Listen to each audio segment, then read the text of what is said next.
La musique est l'une des plus grandes industries de notre époque, que ce soit à travers le nombre de personnes la consommant ou la quantité d'artistes talentueux la produisant. Justement, il y a un homme et une entreprise qui ont joué un rôle déterminant dans l'évolution de cette industrie au cours du XXIe siècle et dans la manière dont on consomme la musique aujourd'hui. Nous découvrirons l'histoire de Daniel Ek, un jeune Suédois devenu milliardaire grâce à la création de ce qui deviendra la plateforme de streaming musical numéro 1 dans le monde. Abonnez-vous pour soutenir la chaîne et n'hésitez pas à nous partager vos idées en commentaire. Une passion pour la technologie. Les débuts de Daniel Ek s'inscrivent dans une trajectoire marquée par l'entrepreneuriat précoce et une passion profonde pour la technologie. Né et élevé à Stockholm, en Suède, Ek a découvert très tôt son intérêt pour les ordinateurs. À l'âge de 5 ans, il reçoit son premier ordinateur, posant ainsi les fondations de son futur dans le monde technologique. Dès l'adolescence, Ek manifeste une incroyable ingéniosité entrepreneuriale. À 14 ans, il commence à créer des sites web pour des entreprises locales, transformant sa chambre en une mini-agence de développement web. Cette entreprise lui permet non seulement de gagner de l'argent, mais aussi de développer une compréhension approfondie du fonctionnement des entreprises et de la technologie. Outre la technologie, Ek développe une passion pour la musique. Il joue dans divers groupes, ce qui lui donne une perspective unique sur les défis auxquels les artistes sont confrontés, en particulier en termes de distribution de musique et de droits d'auteur. Ek poursuit ses études, mais son désir de se lancer dans des projets entrepreneuriaux l'amène à abandonner ses études. Avant Spotify, Ek a participé à plusieurs entreprises technologiques, acquérant une expérience précieuse.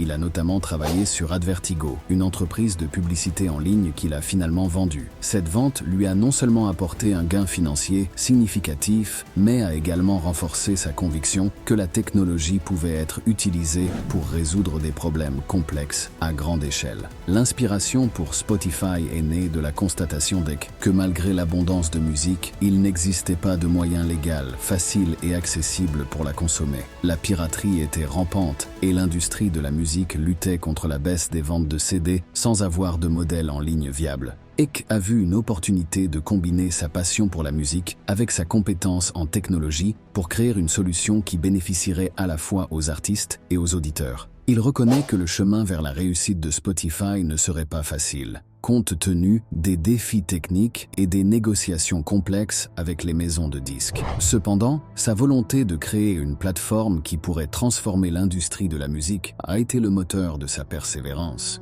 Le lancement de Spotify. Le lancement de Spotify en octobre 2008 marque une étape révolutionnaire dans l'industrie de la musique numérique, résultant de la vision de Daniel Ek de créer une plateforme de streaming légale et accessible qui offre une alternative attrayante à la piraterie tout en rémunérant justement les artistes. Daniel Ek et son cofondateur Martin Lorentzon ont passé près de 2 ans à développer Spotify avant son lancement officiel. Ils ont été confrontés à d'énormes défis techniques, notamment la création d'une plateforme utilisateur conviviale qui pouvait également gérer un vaste catalogue de musique avec des fonctionnalités de streaming efficaces et rapides. La technologie derrière Spotify était révolutionnaire à l'époque, permettant aux utilisateurs d'écouter de la musique presque instantanément sans avoir à télécharger les fichiers. Un des plus grands défis pour Ek et son équipe a été de convaincre les maisons de disques de s'associer avec eux. À une époque où l'industrie musicale était en crise en raison de la piraterie en ligne, Ek a dû négocier des accords de licence qui étaient mutuellement bénéfiques. Il a promu Spotify comme une solution viable pour combattre la piraterie, en soulignant la facilité d'utilisation de la plateforme et son potentiel de génération de revenus pour l'industrie. Spotify a été lancé avec un modèle d'affaires free, offrant un service gratuit financé par la publicité, ainsi qu'une option d'abonnement premium, sans publicité.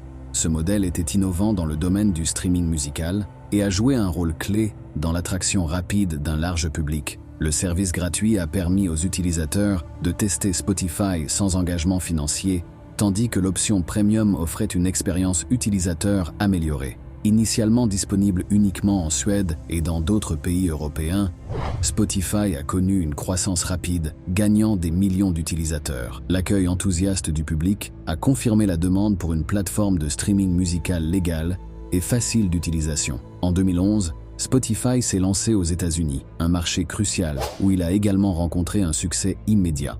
Sous la direction de Daniel Ek, Spotify a non seulement survécu aux défis initiaux, mais a également prospéré, devenant un acteur dominant et une force de changement dans le monde de la musique. La musique, un environnement complexe. Depuis sa création, la plateforme a dû naviguer à travers des eaux réglementaires complexes de droits musicaux et de relations avec les maisons de disques, notamment avec les 3 géants de l'industrie, Sony Music, Universal Music Group et Warner Music Group.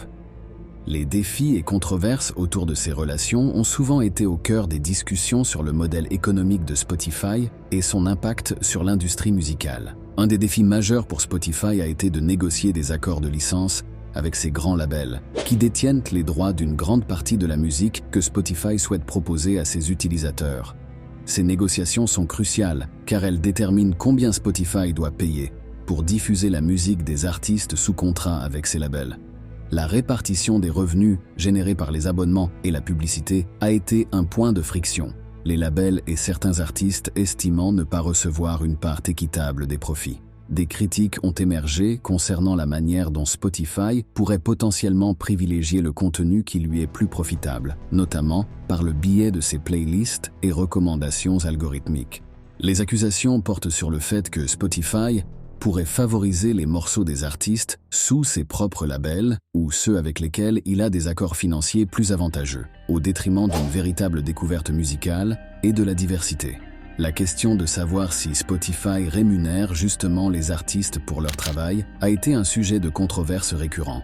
Certains artistes et groupes, notamment des musiciens indépendants ou moins connus, ont exprimé leur frustration face au faible taux de rémunération par stream, affirmant que le modèle économique de Spotify favorise les grands labels et les artistes déjà établis au détriment des talents émergents. Face à ces défis, Spotify a engagé des dialogues avec les labels et les artistes pour améliorer les conditions de licence et de rémunération. La plateforme a également mis en œuvre des initiatives visant à soutenir les artistes émergents et indépendants, comme le programme Spotify for Artists, qui fournit des outils et des ressources pour aider les artistes à maximiser leur présence sur la plateforme. La plateforme continue d'explorer des solutions pour équilibrer les intérêts de toutes les parties prenantes et pour maintenir sa position de leader dans le domaine du streaming musical. Une industrie musicale transformée. L'entrée de la plateforme sur le marché américain a marqué un tournant, établissant Spotify comme un acteur sérieux dans l'industrie de la musique. Spotify a constamment innové, ajoutant des fonctionnalités comme les playlists personnalisées, la découverte de musique et l'intégration sociale, qui ont enrichi l'expérience utilisateur et renforcé la fidélité des clients. La capacité de Spotify à s'adapter et à innover a été essentielle pour maintenir son avance sur les concurrents et répondre aux attentes changeantes des consommateurs. Spotify a établi de nombreux partenariats stratégiques avec des entreprises de technologies, des opérateurs de télécommunications et même des concurrents dans certains cas. Ces partenariats ont permis à Spotify d'élargir son accès au marché, d'améliorer ses offres de services et de renforcer sa présence dans les écosystèmes numériques.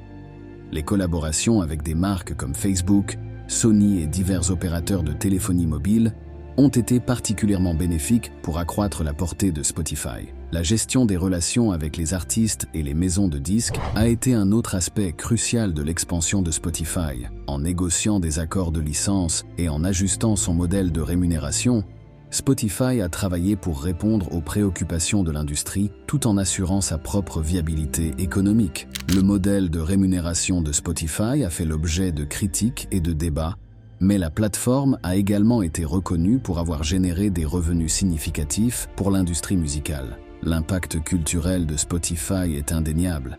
La plateforme a changé la façon dont les gens découvrent, partagent et écoutent de la musique. Elle a également offert aux artistes des superstars établis aux talents émergents, une plateforme mondiale pour atteindre un public plus large. Spotify a également joué un rôle dans la promotion de la diversité musicale, permettant à des genres et à des artistes de niche d'atteindre une audience globale. Aujourd'hui, Spotify continue d'être à l'avant-garde de l'industrie de la musique numérique, se développant dans de nouveaux domaines comme les podcasts et la création de contenu original. Avec une base d'utilisateurs en constante augmentation et une influence culturelle indéniable, l'histoire de Spotify témoigne de la vision et de la persévérance de Daniel Ek et de son équipe, ainsi que de l'évolution continue de la musique et de la technologie. Merci d'avoir suivi cette vidéo.